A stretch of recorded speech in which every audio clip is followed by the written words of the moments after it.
But yeah, so what we going to talk about next, man?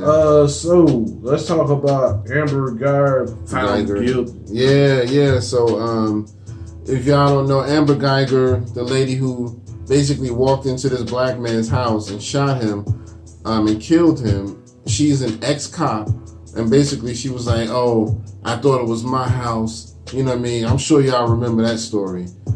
And basically, she has gotten found guilty. First of all, let's pause that for a minute. Mm-hmm. How in the fuck you don't not know what your house is? And what kills me is like all these people, particularly like fucking racist ass white people, they up there trying to, well, you could be that tired, you could, but and it was an accident, it was a mistake. Right. But you nah, it's that like tired, but you still not going. She was like sexing the dude. Mm-hmm. You know what I'm saying? Like when she did her, 13-hour shift. So you can't be that tired. She wants damn dick. You got enough mindset that you talking about, getting some dick on the low. Yeah, what? And the dude she was doing it with, sexing, was another cop.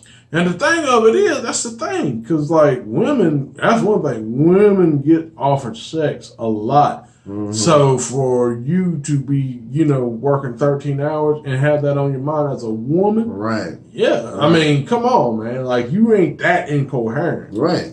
So, you know what I'm saying? I'm sorry. What up, R2G2? Yo. Got my man on Instagram. And we got Dominic, and he was real quick. He's trying to tell everybody to check in to Outlaw Radio, and they're interviewing Doe the Don. Shout out to my man Doe. Shout out. Man, definitely, man. The whole Black Lord Rebel clique, man. So shout out to all of y'all. But yeah, so as far as Amber Guyger goes, she basically walked into this dude's house claiming that she thought it was hers. The dude is sitting there chilling, like eating a sandwich or some shit. And he's basically telling her, this is my house. My thing is, once some shit like that happens, you gotta start thinking to yourself, who the fuck is gonna play it off this bad and say this is my house if I really think it's mine? You're gonna ask a few more questions. You're not just gonna say, oh, you're in my house, fuck it. And then on top of that too, like, he went to, what burglar do you know is gonna answer the damn door? Right.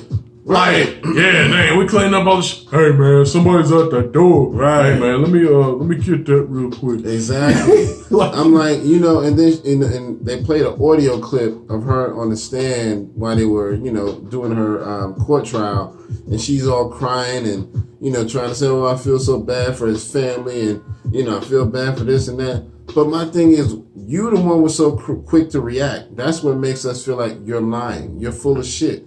Because nobody would do some shit like that. If I walk in a house, even if it really is my house, if a motherfucker's telling me, no, this is my house, okay, fine. I'm a cop. I'm going to use I might hold you at gunpoint, but I'm going to call for backup. You know what I mean? I got a motherfucker in my house who's saying it's his house. He must be crazy. Do detective skills. Right. And actually, you know what? What's crazy about that? Even what you said right there, that could have ended up a bad way. Because, at least with this, it's an isolated incident, what I'm saying? It's her and him. Right. Now, if it had been two more mugs, you don't know what type of story you might have came out with. Yeah. Oh, he struck at us. Or he did this. I was in fear for my life. You know what I'm saying? Like some kind, all that type of shit. I don't feel sorry for her ass at all, man. Nah, because she killed a motherfucker in cold blood. Cold blood. And then cold just to blood. say, oh, basically my bad. I thought it was my house. Man, and the thing that I didn't mean to cut you off. No, the thing that's scary about that, man, like if this was 50 years prior, she would have got away with this shit. Yeah, man. 50 years ago, she'd have got clean away with it. This shit. Wouldn't have been even no investigation or nothing, man. You know what I mean? They might have gave her a little vacation. Take some time off so you can think about what you've done. Yeah, you know. And when you come back, we'll give you a raise. You know what I mean? And actually, and not necessarily promoting another Facebook channel, we want you to subscribe and like to us. I don't know if you ever watched View of the Fifth Column. Mm-mm. He does a great expose. Well, not necessarily expose. Pretty much a plain sit down and talk. Okay. And he talks about this case. Basically hit it like he was hitting home runs. It was like, man, Like, so y'all should check that out. Okay. And I'll definitely Facebook add something about that keep to fucking up. Facebook just keep fucking us up, man. It's like don't want to keep a connection. Then, you know, it's going back and forth to Instagram, but you know, they owned by the same people, so it ain't us. It ain't us. It's y'all asses on Facebook and Instagram.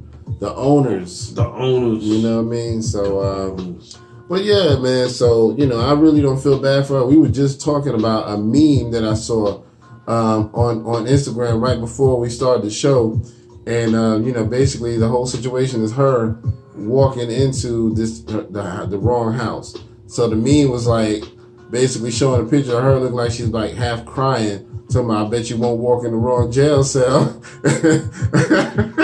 And I bet you her ass won't. No. You know what I mean? You ain't gonna mistake that. So I don't feel sorry for her. I'm sorry. I don't believe you. You need more people. Yeah. I don't believe you. Sorry.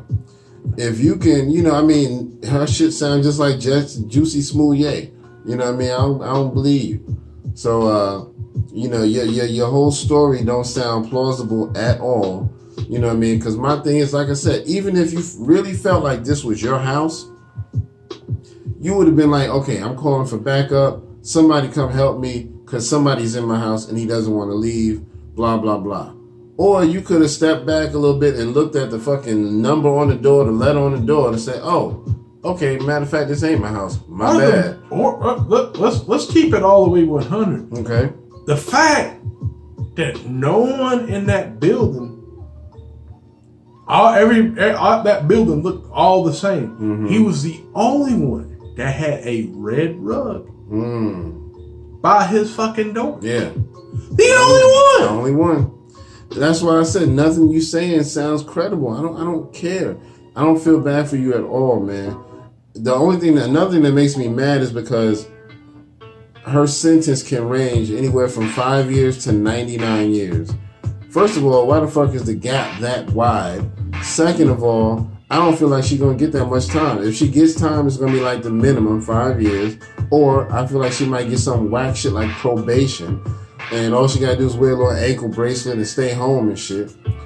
That's what's going to really piss me off when I find out. So I hope they give her a decent amount of time. But I really feel like the justice system is going to fail in that regard. Yeah. So we shall see.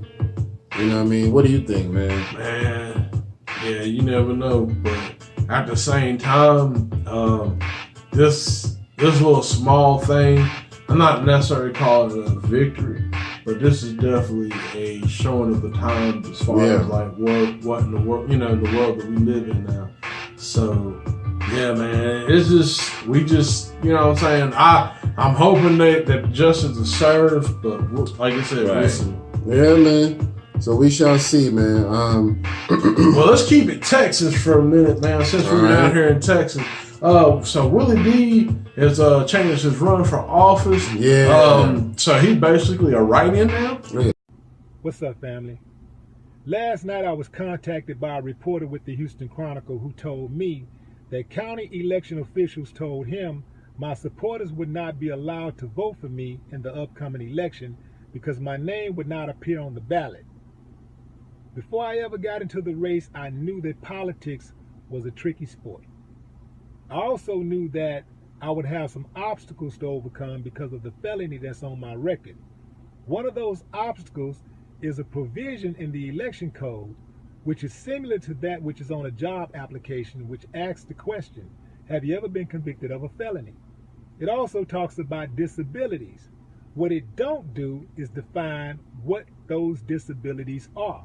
So rather than perjuring myself and signing the filing papers, we decided that it would be best for me to run as an open write-in candidate, which means I would not have to sign the papers. My name would not appear on the ballot.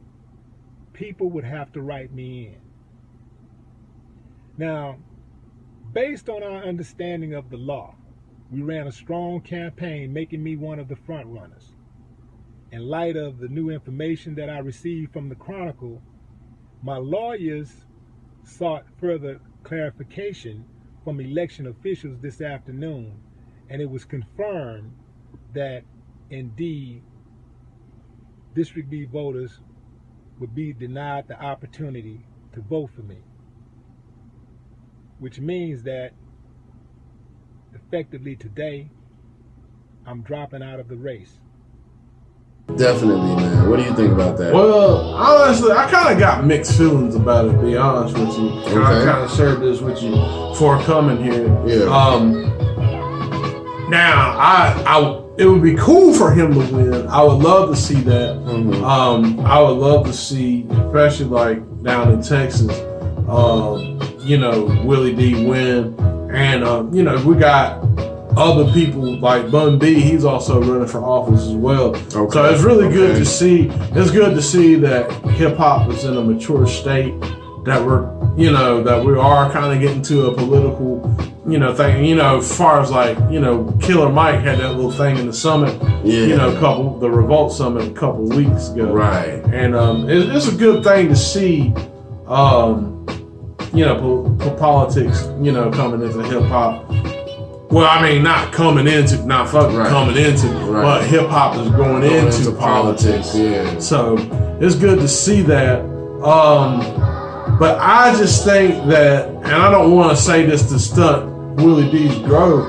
I just really think that he's gonna do better where he's at, as far as like with the YouTube and bringing up the information. And I mean, because I watch his stuff from time to time. Do I agree with everything he says? No. I mean, who can agree with everything? Right. But at the same time, like I like where he's at, and he's kind of dictating his thoughts, and I think it's a wonderful thing that he's using that platform to do that with. Right. And there's a lot of rappers still with the podcast and that type of platform, because they know that's where to go. But I just, I just feel that if he gets in that counseling thing, like, will he be able to water him down or something? That, and either that, like, will he be able to still do the stuff that he does, the YouTube? Yeah, I mean, and I'm pretty sure he probably could. I mean, but you know what? Fuck that. He should though, because if the president can sit here and tweet shit about people, and he's supposed to be in the highest office, fuck that. He should still do that shit. Yeah. Now that I'm thinking about it, because I mean, you're supposed to be the president, and you taking time out to tweet and be fucking petty and shit. If you can do that shit, Willie D can still do YouTube. They should have closed that damn. When Trump got elected, that is one of the first things I said. Yeah, they gotta get him off of Twitter. Right. Cause man, they fucking gave they was like, yeah, we're gonna take that BlackBerry from Obama. Yeah. And like, exactly. you need to get Trump off the Twitter. Get him off. Cause I mean, he needs. Cause you know what I'm saying. Now he's up there just embarrassing everybody, just telling everybody everything. You know what I'm saying? So like, what the fuck? Yeah. But yeah, like I said, I mean, I'm rooting for Willie D. Don't get it twisted. I'm rooting for him. I'm just feeling that, maybe if he get in this position, maybe the one thing that he is doing, it might get lost in the sauce. Yeah. That's just my opinion. And I hope that he continues it regardless, you know what I mean? Especially in this new climate that we're in, where an elected official can still be on social media and shit like that with seemingly no repercussions. But if he doesn't get elected, I think he will continue anyway. I'm sure he will. That's how I feel. But, we shall see. But either way, shout out to Willie D, man. And you definitely got my support, man. So what's next on my list? So, like Rakim, Grandmaster Caz has got a new book. Yes, sir. Legendary DJ and rapper Grandmaster Caz has a new book called Written, and he's been promoting it on social media for the past week, or about 5 to 6 days. Sometime around last Saturday, I think he started. But and he's got a new challenge out. It's a hashtag called what was the hashtag? I forgot that damn quick. But it's a hashtag where he challenges people to drop some bars. Okay. And so he's got a lot of people who have been rapping, and he's been posting their video, famous and non-famous. Okay, that's what's up. Yeah, man. and he's basically saying, rap either your favorite verse from a song, or something that you've written. It don't matter. Dang, how long that's gonna last, man? I hope that lasts until the 100th episode. I'm telling you. I got some shit. Right. I got some shit. I'm telling you. Oh, what up, Fully 4K? Fully, what up, man? What up, man? We appreciate you, man. So yeah, man, Grandmaster Caz got that challenge out there. If you go check out his page, you'll see it. He's got videos up there from famous people like Roxanne Shante. She kicked a few bars for him. Who else was it? Some behind the scenes people like producers I've seen, and a couple other famous people. I can't remember, but check it out, man. Grandmaster Caz, his page is on Instagram, Caz, C-A-Z. Go check that out, man. And his book is dropping next month in November. That's kind of, and going back to that, like, that's really cool that he's doing that, because to me, it's like he's, like, that's what hip hop's supposed to be about, man. Yeah. It's supposed to be a community thing. Man. Like, you know what I'm saying? No matter how famous you are, like, you can only rap about money and all that shit so much. Right. And be so pious and shit so much. Right. You know what I'm saying? But, like, yeah, we're bringing people together who, you know, and giving them their time to shine. And I mean, I really like that, man. So, man, again, let's clap that up for Grandmaster Caz, man.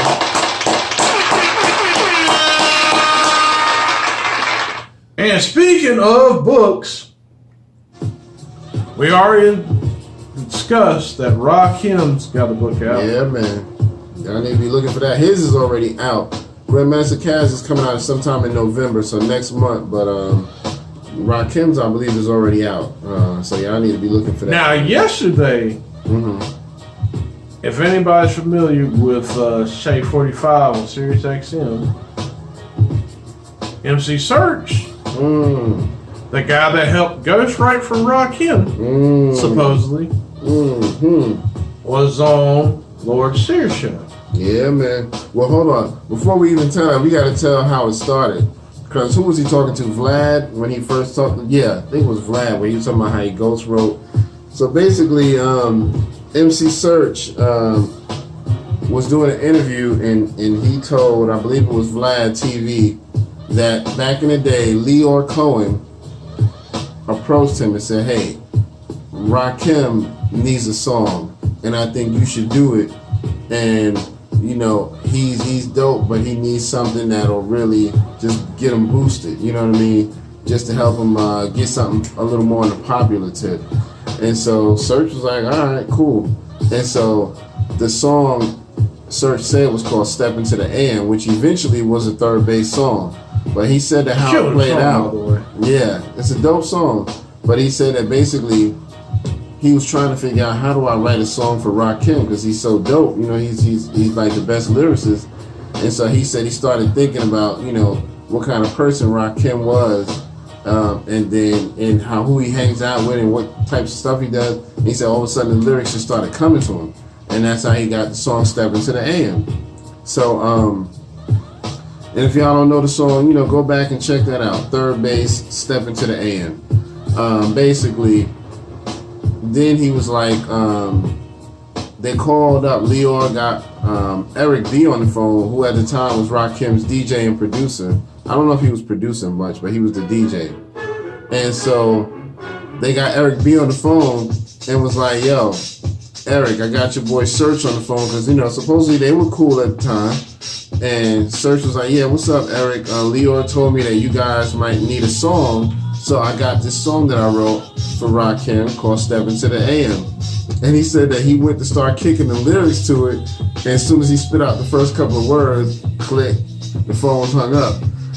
He said, would you mind? So Eric B basically got mad. I was like, what the fuck? And so next thing you know, Leor's getting a call in his office on another line, and the secretary's like, yeah, I got Eric B on the other line. And he said he want to talk to you, Leor, but he don't want Serch on his phone. So basically they went at it for hours and shit. And basically hours later, Leor tells Serch, hey man, you know, Eric B told me y'all got beef and he don't even like you like that, and he can't even believe that you would try to do some shit like that. And so I ain't gonna lie, I could see this being somewhat factual because of Leor Cohen. I could see him doing some slimy shit like, hey, maybe you should write something for Eric B. and Rakim because you have more of a popular brand.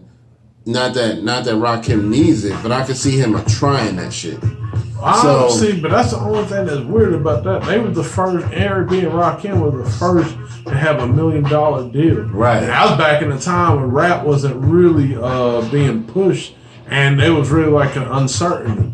Even, even then too, with the whole, we'll talk about that too later on, but continue. I'm sorry. Yeah, no, it's all good. So, but basically, after that whole long conversation, Serch said that to this day, Eric B. has not spoken to him and to clear the air about that. But now, fast forward, Lord Sear show, Serch is on the phone with them, and then they get Pete Rock on the phone. And Pete Rock comes in and he's like, yeah, man, I just want to clear the air because, this is some bullshit. None of that shit really happened. Pete went the fuck. Pete went off. Serch started going off. So they basically get into a heated argument. That shit crazy. Right. And it was like, this just jumped off yesterday. So me and Howie both caught this like yesterday evening. I was like, yo, this is crazy.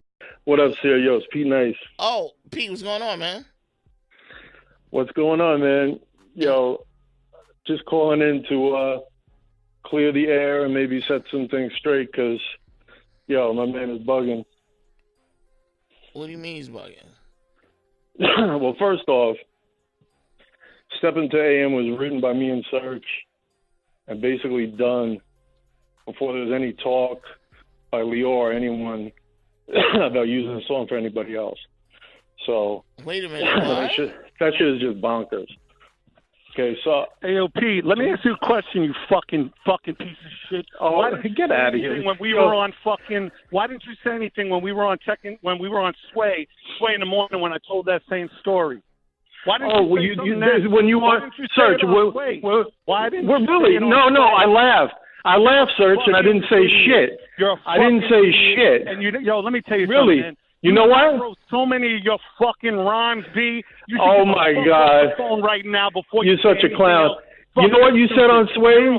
You know what you said on Sway, Serch? You said that we lit a fire under Rakim. We lit a fire. I'm telling you right now. Did Rakim know about it if we lit a fire under him and had him finish the record in 2 weeks? So you took credit for Follow the Leader. Wow. You know what, Serch? You're a pathological liar. You're the Trump of hip hop. That's what Paradise called you yesterday when I was talking to him about that. Meanwhile, you're the Trump of fucking hip hop. You're the fucking one who voted for Trump. Really. Like you even know me at this point. Millions of dollars. What a fucking clown. Memorabilia. What a fucking clown. Foreclosed home. What a fucking clown. Who doesn't even take care of his own Serch talking reckless. Serch talking reckless as usual. Shut the fuck up. Pathological liar who's admitted it time and time I wrote again. your fucking rhymes on Product of the Environment. Yeah. I wrote you wrote it. The lyrics that you fucking put out there. Yo, B. Really? You're fucking full of shit and you're a clown, Serch. And this is all really cute. That you get on the fucking radio. Like really Uncle Baby Billy would say, this is out to Craig G. I'm glad that you got on the fucking You suck 10 dicks in the middle of the radio. I'm glad that you got on the radio. Hold on, guys. Hold on, got on the radio. Let's get this started. Let's get radio. Good for fucking Sear. I'm glad Sear was able to get fucking more shit for his fucking never kissed a white girl, MC Serch. You're a fucking clown, Pete. You're a clown. You're a fraud, Serch. You've been a fraud. Hip-hop is a fraud for as long as you've been living, son. Like you sold all that fucking fraudulent fucking baseball memorabilia. Yeah, how about you? Barry Lifton, and you owe him $986,000. Who got ran out of Detroit because he stole money from a Super Bowl party. Get the fuck out of here. You're a thief, fucking clown. Don't ever put my fucking name out your mouth before you get. I'll put your name. Yo, I'll put my name. I'll put your name out anytime I want. You're my son. That's right, kid. Wait a minute. You're my son. Happened? What happened?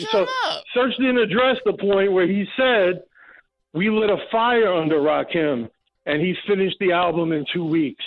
And Serch put himself up in it. Because Serch is the biggest dick rider in history.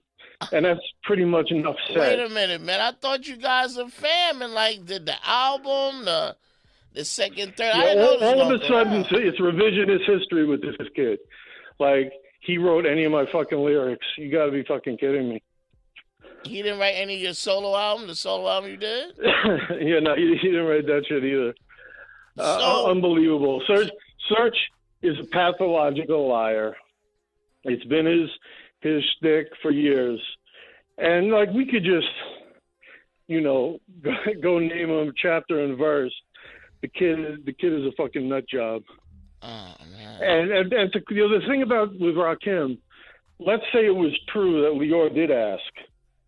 And let's say in total fiction land, Rakim needed help on his rhymes, which is totally unfathomable, unbelievable.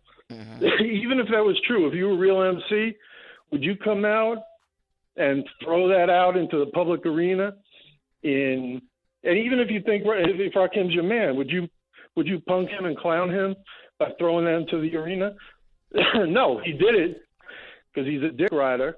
And he just wants to get his name up there. Yo, yeah. I'm the guy who was asked to write Lior Cohen for God MC. So that's what it's all about, man. And for Serch to even come at you, like, what are you supposed to be? Walter Cronkite? Researching Serch podcast? Kid's a clown. But, I mean, he tells his stories, and, you know, he has a lot of them, and he's been around for a long time. And he gets called out on a lot of these stories. He got called out on a Hammer story where he said, "Oh, I was gonna bitch." I told Greg Mack I was gonna bitch smack him, and Pete just sat there on on K-Day, and then I actually had the tape, so I gave it to a kid at Thhp DX, and he ran it, and sure enough, another lie exposed by Serch, and the lies just go on. I mean, on and on and on. But the proof is in the pudding right there on Sway. And he said, "Oh, I didn't say anything." When you're a pathological liar like Serch, I would have had to walk out of every interview he ever did if I was calling him out on every single lie. The kid is nuts. I'm trying to get Serch back on the radio. Serch is like, he said, "Fuck you." I'm like, "Fuck you too then." No, because he's exposed. That's what happens when you get exposed. You know what Serch actually wrote? Someone sent this. He wrote this on his Facebook. This is his actual words. Okay. "I am a liar, and most of you who truly know me have covered for me, but this is truth." So, yeah, I was one of those people who covered for him for years, but he's a fucking liar. Wow. And he said, he went on to say, "With words that hurt people because I lied or cheated them." He's a liar and a cheater. He's a scumbag. So, all right. So we got this recorded. Yeah. So we're gonna pick up right where we left off. So Pete Nice and MC Serch going at it on the phone with Lord Sear show, and basically Lord Sear was just flabbergasted, man. You could tell that he was just like, "Whoa, I was not expecting that." That was really, I listening to him for a while. That was the really the most, I would say, like, the craziest time, like, he's been, like, flabbergasted. Like, yeah, man. That was nuts. Right. Like, that in itself. Because usually, like, shit'd be like, "Yeah, come on, man. Right. You bunch of..." Exactly. Yeah. Because, like, he's straightforward, like, "Yeah, get the fuck out of here." Like, that's how Sear is. But, like, for him to be, like, just stuck. Exactly. That shit was crazy. Yeah, that was crazy, man. I was like, yo. And I mean, I don't know. I think that, I don't know what to believe, but I believe that if Serch is lying, I don't think it's 100% lie. I think he might be partially lying. Because I can see Lior slimy ass trying to ask him to do some shit like that. Yeah. You know what I mean? Like asking MC Hammer to write some shit for Redman. Like, yeah, Redman's dope. You know what I mean? Oh shit, my But man. like Redman is dope, but I can see somebody going to him and saying, "Hey, you're more popular. Why don't you write something for this guy?" And so we can get him on the popular stuff. That's what I feel like Lior could have been doing something like that, like just being slimy on that tip. MC like Hammer writing for you know what I mean? I can see that shit. I can see it. Shoot, I know Hammer. You gotta respect Hammer's games though, because Redman was like, he was talking shit just like with third base and all them, but he came up there and he was like MC Hammer had all them hitters and shit with him. Right.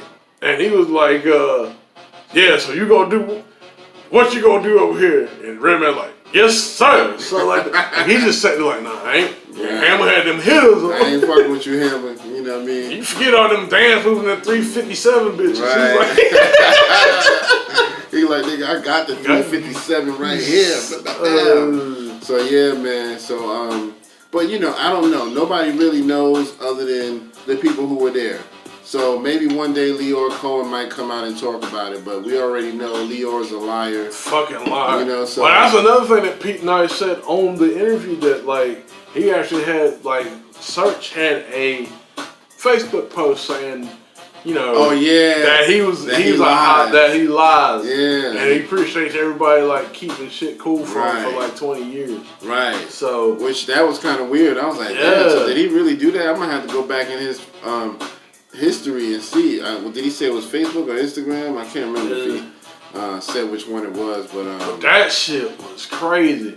And I just feel bad for it, because I mean, even what Pete Knight said, he was like, yeah, you know, like they tarnished, like he feel like the group, like they not. I think he's more sad that they tarnished the group. Like the group name is just tarnished because of the lies. Yeah, and it's just like, you know. And really, man, like, hell, I was just, you know, outside of Jimmy Spicer recipes, I was bumping they shit coming up here, man. Yeah. Like, man, the Cactus album, that was a good fucking album. Really Derelict to Dalek was a good fucking album. Yeah. And it's just like, man, like, you know, for it be that bad with that bad beef, man, it's just. Yeah, so, I mean, we'll find out. I'm sure more will come out, because I'm sure they'll both go on separate platforms and speak about it. But I really don't know what to believe right now. It's funny to see it all playing out, and I always thought they were pretty close, that they would never get to that point where they're fighting like that. But you know, you never know, man. So you know, we'll see. But we're gonna keep y'all posted on that.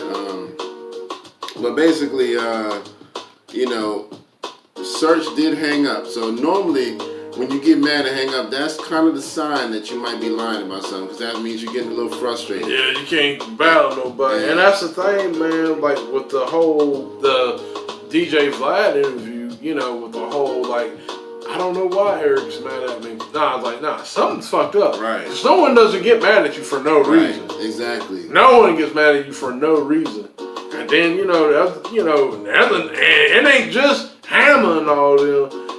Professor Griff had a problem with fucking Serch. Well, I don't think the whole third base. I think it was more so for Serch. Okay. I don't think he might have had a little problem with Pete Knight, because they were doing they were mocking Malcolm X and whatnot. Oh, okay. Yeah, that was in the Vlad interview. So yeah. Remember he said Hammer put a hit out on him.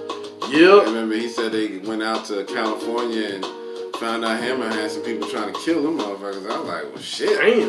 You know, I don't know. Was that a lie? I don't know, man. Hey, Hammer was pretty good. Shoot, Hammer was death row for death row. Right. He was just nice about it. Look, I'm just bump to the bump, bump to the bump. I'm going to shoot you, put you in the truck. What? What the hell is that?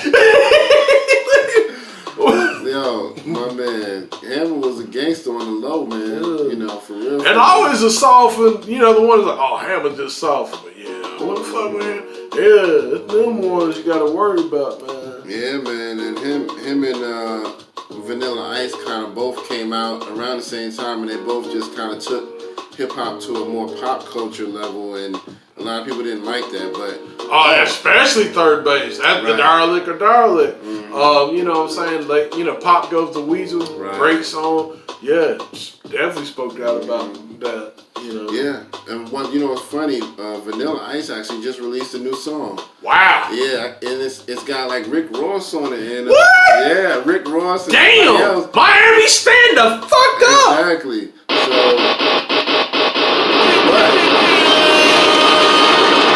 here's the kicker though. They're rapping over the Ice Baby beat.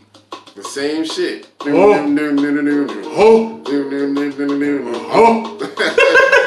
know, and they slowed it down just a little bit, but it's the same beat essentially, and it's not bad. It's actually not bad. I have to admit. Okay. I might have to share that. Stand the fuck up, man. Right. So I feel it. He's trying to make a little comeback. Right. You know what I mean? So we shall see. You know, if you got Rick Ross on the track, you know, that you might be solidified a little bit more. Damn. Vanilla Ice featuring Nas and Rick Ross. Man. No, I hope that doesn't happen. Yeah, to the extreme. Tell me about it.